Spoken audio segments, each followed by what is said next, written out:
น้ำควายเต็มขาดูนะ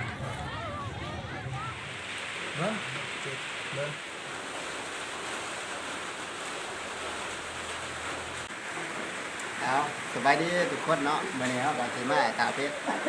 ที่จริงแล้วก็มื้อนี้น่ะมีบุญส่งเรือเนาะแต่ว่าเฮาไปแล้วฝนตกแข่งบนมามีบุญส่งเรือบ้า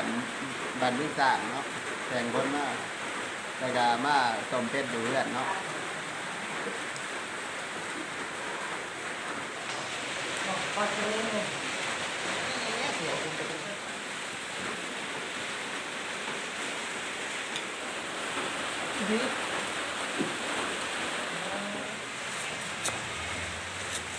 ประมาณนี้นะครับใช่ไหม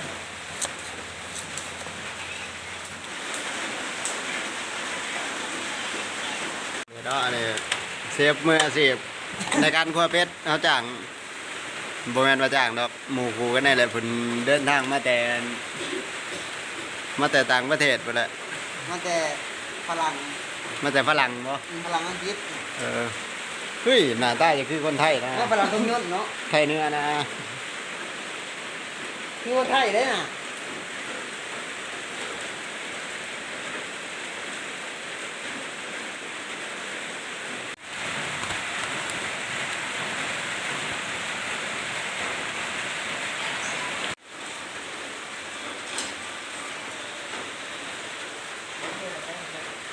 พงก่อนเชียว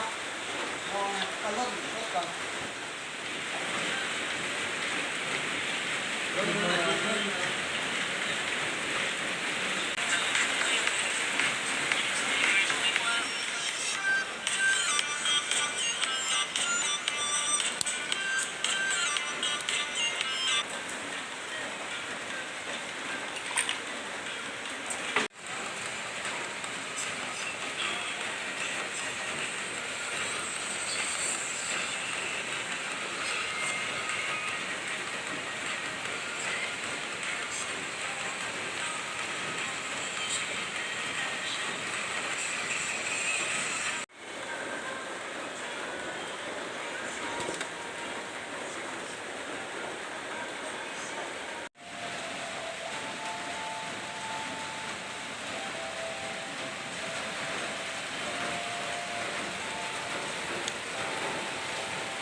ไม่ได้เนาะต่าง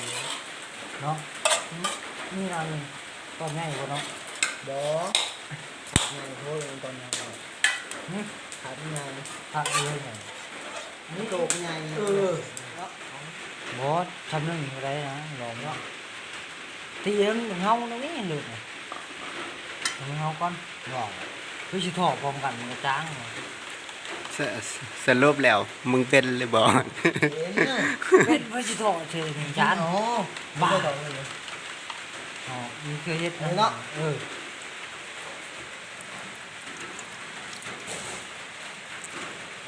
เลือดวะนี่ รสชาติจังสิเป็นอะไรเนาะทุกคนเบิ่งกัน นี่บอลนี่มันตีเลือดมันไม่แตกนะเลือดมันไม่แตกเลยนี่เลยกล้ามเลยนี่น่ะ ร่างกาย นี่ของหำมันเห็ด มันจะดีนะให้ เป็ดมันจะวางมันเป็ด จะก็เสร็จเลยมันตีเหลือมาแตกแมนลี่มันตีเหลือ น่ะอ๋ออยู่ยังแตกมันหนามเลยสีคอง เสียก็เลย สีคองนี่ ตีเลือดบ่แตกอาจสิเป็นย้อนอันนี้ก็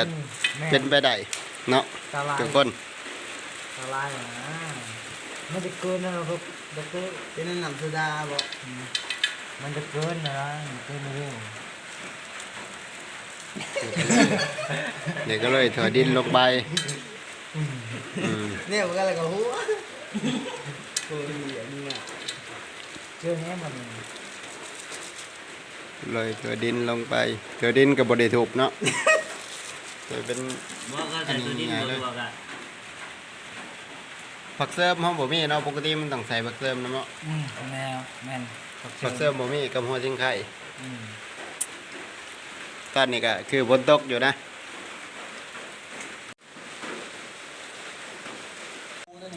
ลงนะบ่ลงจับกดเบรมาดูน่ากดตัวนั้นยังๆเลย เมื่อก่อนมัน